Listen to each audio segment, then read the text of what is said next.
First, in HD, this is 13 Eyewitness News Tonight. Carl Cartwright was on this tanker when it blew up 3 years ago. Tonight, he has been awarded nearly $14 million because of what happened that day. Good evening, I'm Gina Gaston.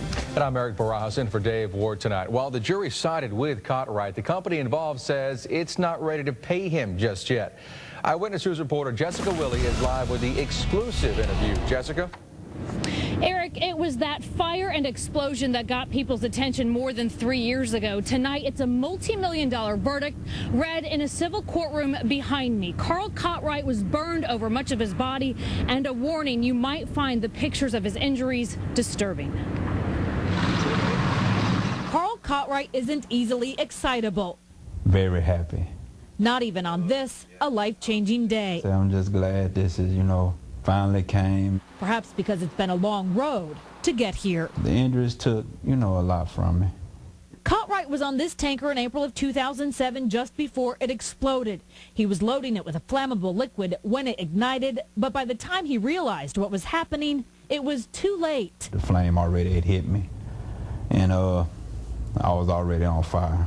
I remember hitting the ground, rolling, and people slapping me, trying to put me out.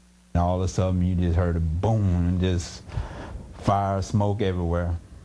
Cartwright suffered second and third degree burns on his torso, arms, and legs. He sued the transport company, C&G Hotshot Service, and today in civil court, answered $7.5 million.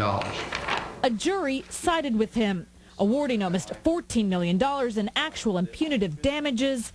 His attorney says the company had offered to settle for $15,000. It sends a loud message to companies that do this kind of business, that transport toxic chemicals, flammable chemicals. You better take worker safety first and then worry about making your money.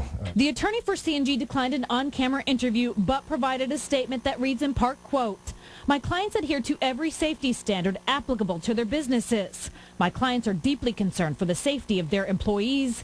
This case involved an employee that ignored the safety standards which he had been taught."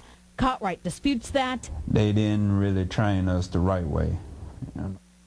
His attorney says one simple precaution was overlooked that day. No one grounded the tanker, which would have prevented the fire.